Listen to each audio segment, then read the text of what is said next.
1942, he stepped forth like some warrior of old to lead and inspire vast forces of men. At a pace never equaled, his Third Army swept across the continent of Europe. No American leader was more colorful and more successful.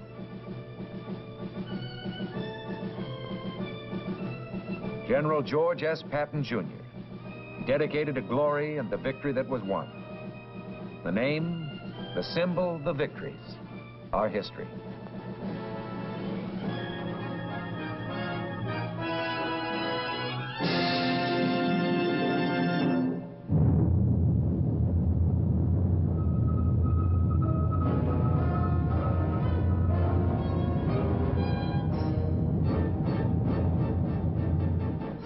The United States Army presents The Big Picture, an official report produced for the armed forces and the American people. Our guest narrator, Mr. Ronald Reagan.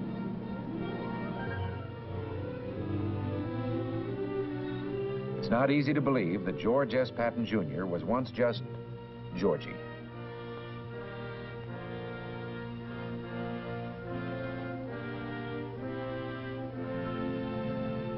From his earliest years, this lad believed he was going to be General George S. Patton, Jr. His imagination was stirred by stories of great heroes of the past, told by his father. His military career began at VMI. At West Point, he proved himself a model cadet, although, like Washington and Napoleon, he could not spell. Rarely from this time on would Georgie flash this attractive smile. It just didn't go with his very serious ideas of soldiering.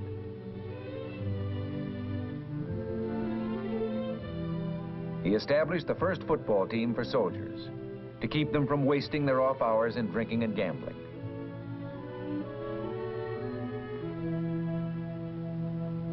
World War I.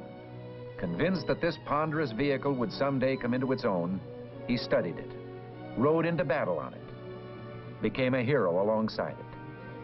Our first tank commander, he would always be linked with the weapon that symbolized his driving, overwhelming personality.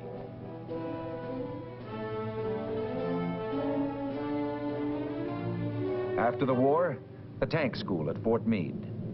Two officers here shared a deep military interest, Ike Eisenhower and Georgie. The fierce expression, his get-up at masquerades, reflected some deep instinct to play the role of warrior or fighter.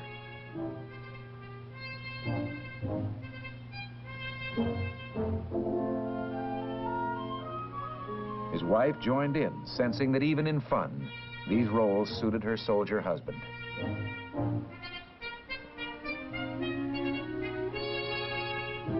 The time came as it had before, when the clothing of battle was to be worn by millions of Americans.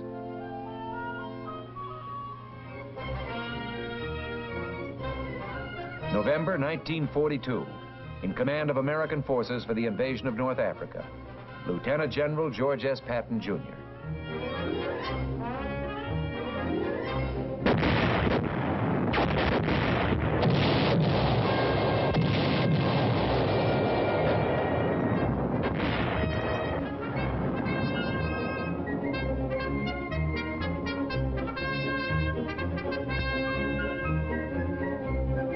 One of the outstanding features of a brief campaign was Patton's bold leadership, and later, the favorable impression he created on French and Arabs alike.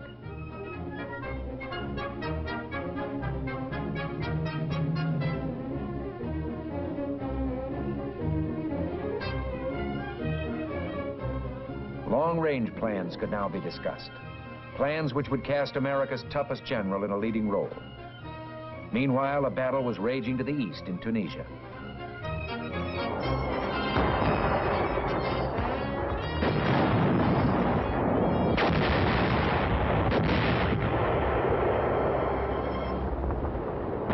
His tankers, whom he roused to a pitch of fighting spirit, entered the fray.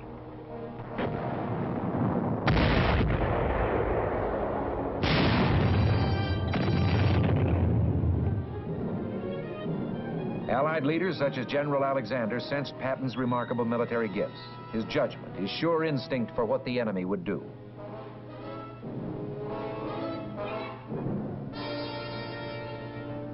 Patton set a tank trap for Rommel.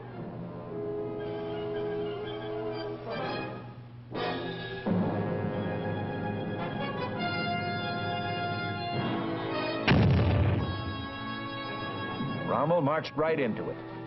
His 10th Panzer Division lost half its 60 tanks, retired, and never attempted a counterattack.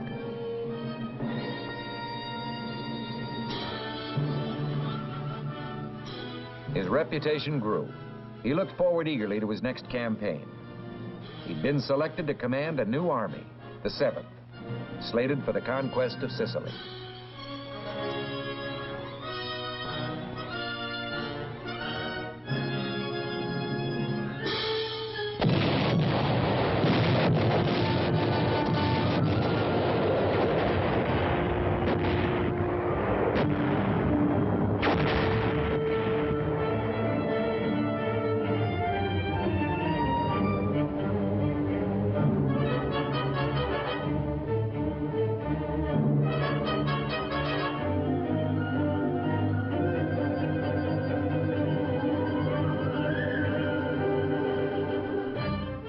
Of the day from Patton to his men. Remember that we as attackers have the initiative. We must retain this tremendous advantage by always attacking, rapidly, ruthlessly, viciously, without rest. Keep punching. God is with us. We shall win.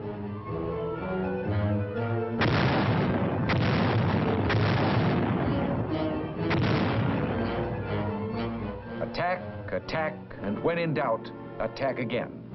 Patton's major principle for fighting battles or a war.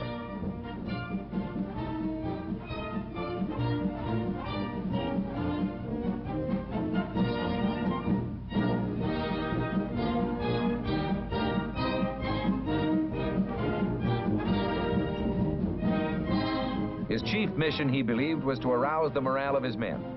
He urged them on, certain that speed and boldness could shorten the war.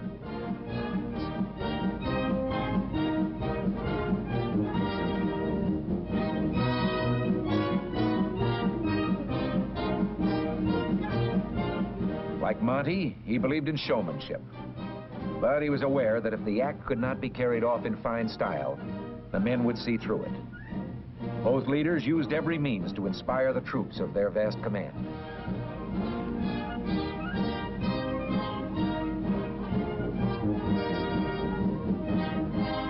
Sicily proved to be a model campaign. Sound tactics and a fighting spirit won the island in 38 days.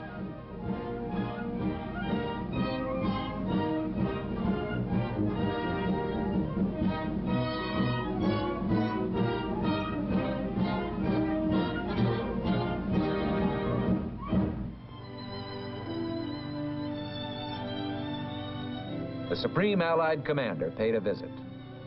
Passionately involved in the work at hand, Patton had acquired a reputation for being tempestuous, sometimes rash. There was a question as to his role in the invasion of Fortress Europe.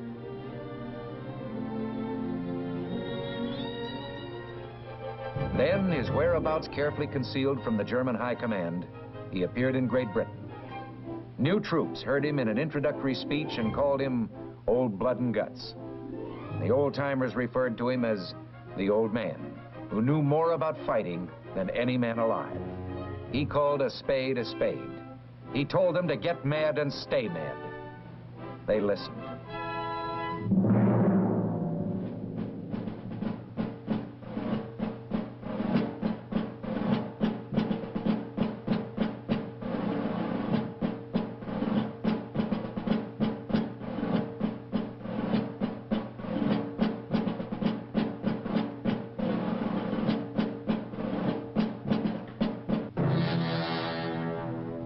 On D-Day, behind Bradley's First Army, another army assembled. Patton's Third.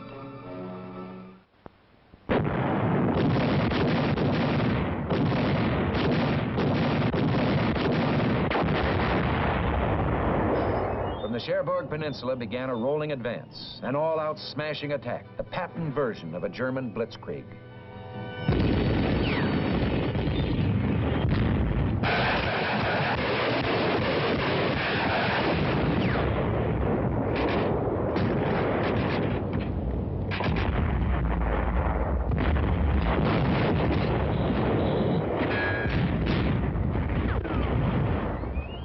The old man had said, the harder we push, the more Nazis we'll kill.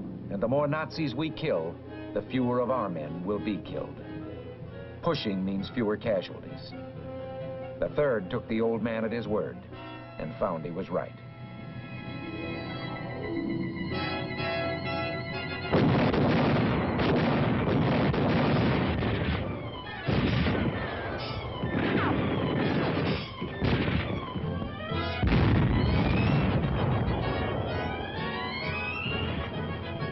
St. Malo, the beginning of a long list of towns, occupied by Germans one day, liberated the next.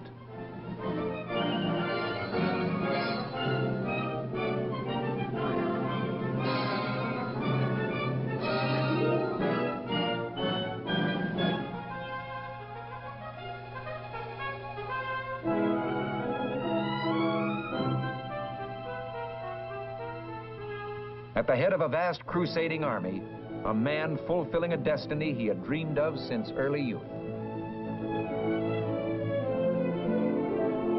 The attacks now were in all directions at once, toward the south and north, and east toward Germany.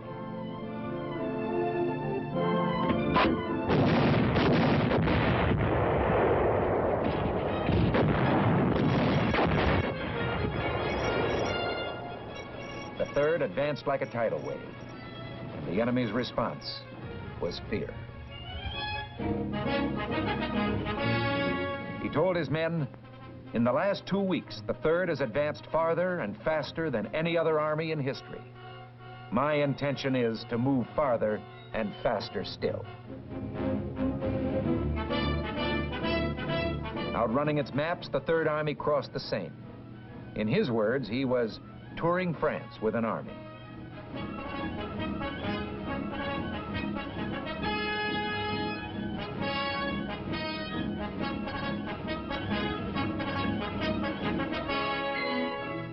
He was everywhere at once, covering the great distances within his command. His use of light aircraft exemplified his eagerness to adopt any new means of increasing efficiency.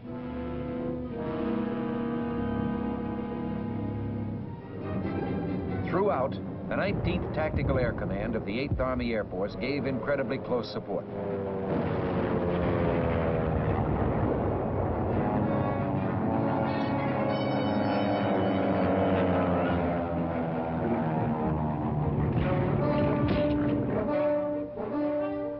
The astounding advances went on and on. Patton saw nothing in the way. He was ready to push on into the heart of Germany.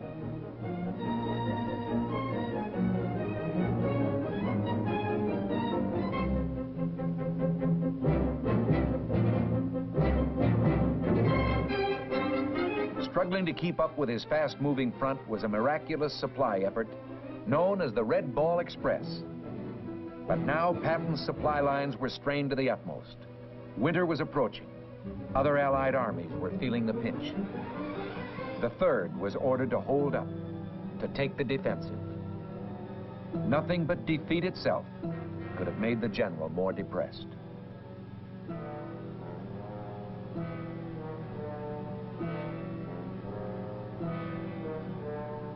This was a difficult time for an army built to roll.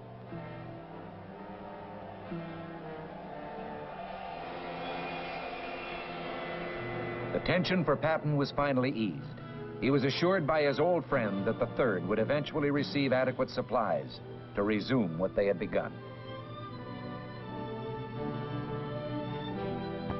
Patton urged his leaders to keep high the morale created during the offensive.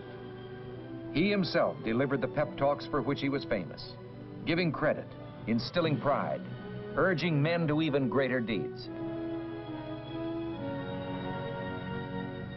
Then, the green light. In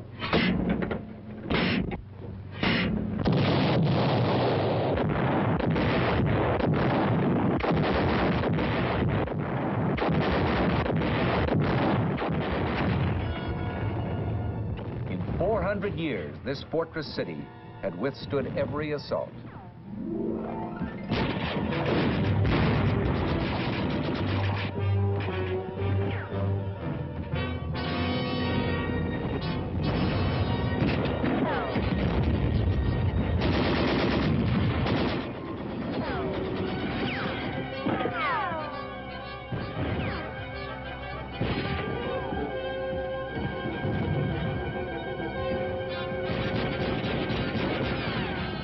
Metz was no cheap victory. But the fall of this highly regarded fortification bore out Patton's belief that no defense position had ever been successfully defended.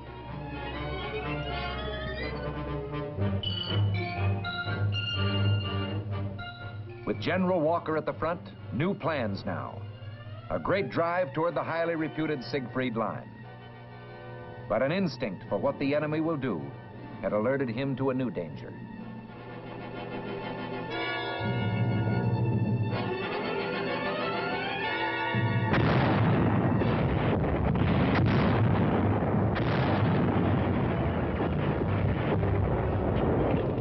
Field Marshal von Rundstedt struck with 20 divisions on a 40-mile front. The Battle of the Bulge.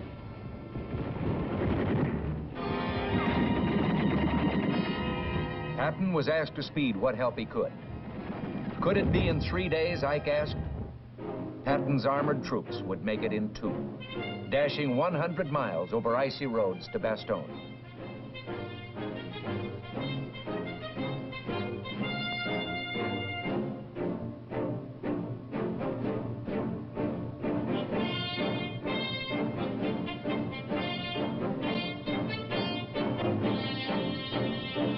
Then, at the heart of a major attack, Patton's concentrated armored power.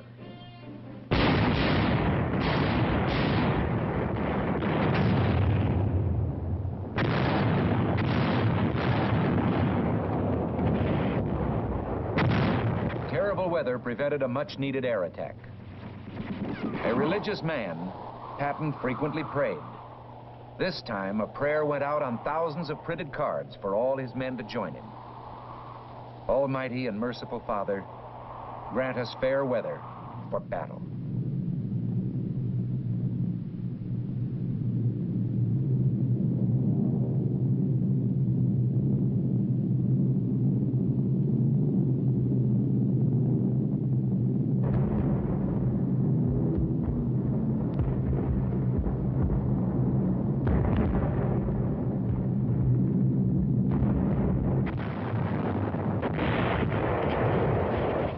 The enemy was on the defensive. In Patton's book, they were destined to fail.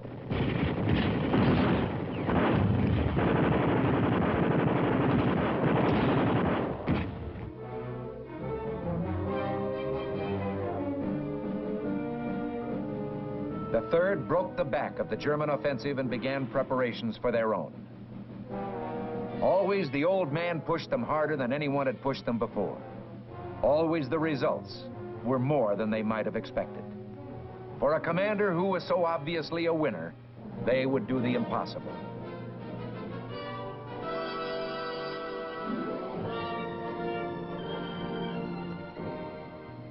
Patton believed in decorations, in recognizing and exalting the heroic qualities of his men. And they sensed his sincerity when he used words like duty, patriotism, and loyalty. To him, these words had real meaning.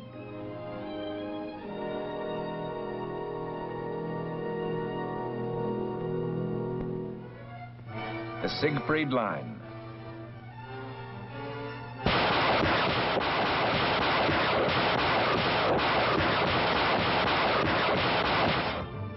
In Patton's words, this monument to the stupidity of man cracked easily.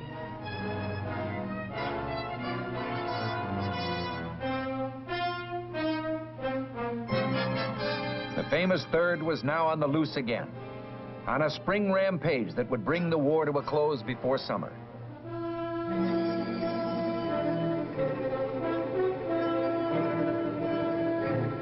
Again, Patton's army was going beyond expectations.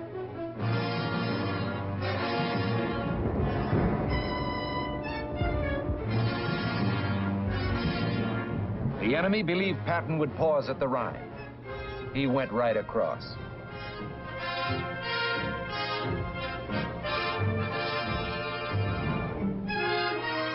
Now, along a wide front, his divisions fought toward the final goal.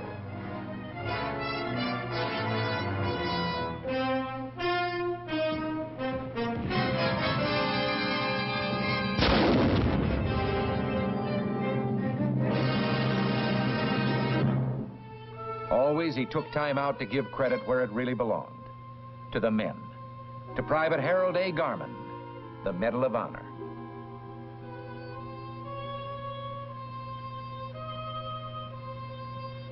Exalting sacrifice, Patton never dwelt long on the horrors of war. But as his Third Army overran concentration camps in Germany, he saw horror of a new kind.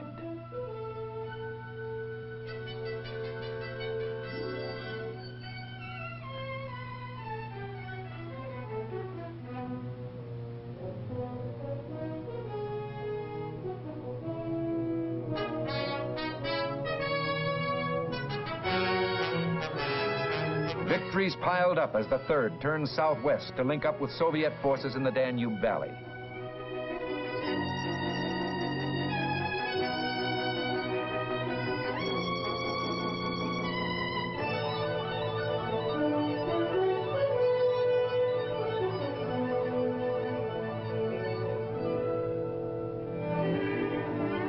It was over. For a moment, Patton relaxed his carefully maintained role of colorful leader to be himself.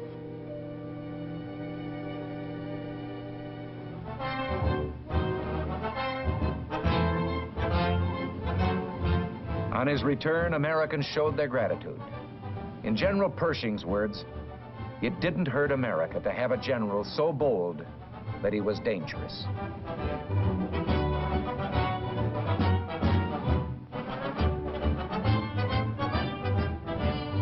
Los Angeles went all out in its reception. With him was General Doolittle, whose 8th Air Force in Europe did so much to assure final victory.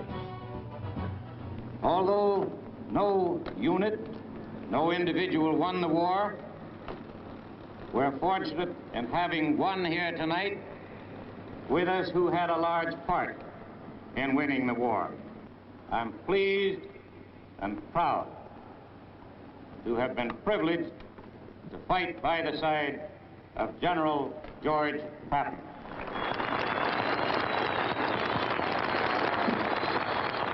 Your Honor, the Mayor, General Doolittle, soldiers, ladies and gentlemen, coming over here, there was a very great lesson. The first 4 hours, we passed over a destroyed land, utterly destroyed. You who have not seen it do not know what hell looks like from the top. That's what Germany looks like. That's what Austria looks like. That's what any place that the 8th Air Force and the 3rd Army worked on looks like.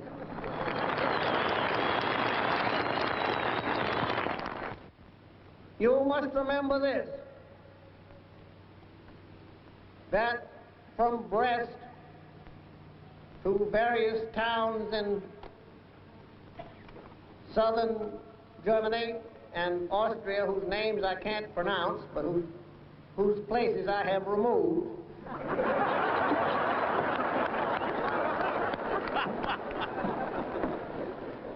the trail of the 3rd Army and the 19th Tactical Air Command and the 8th Air Force is marked by more than 40,000 white crosses, 40,000 dead Americans. Few realized how deeply he felt about his men.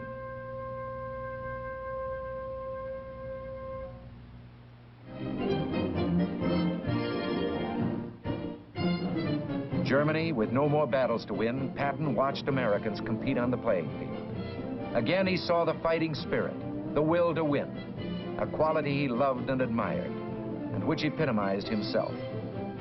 Struggle was the test of a man. War, the supreme struggle, provided the highest test.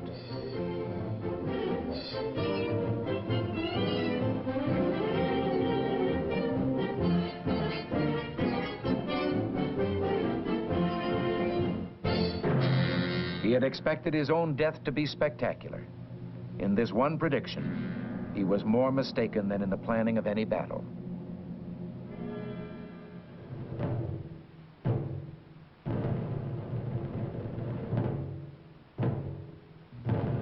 He died of injuries received in an automobile accident 4 months after the end of the war.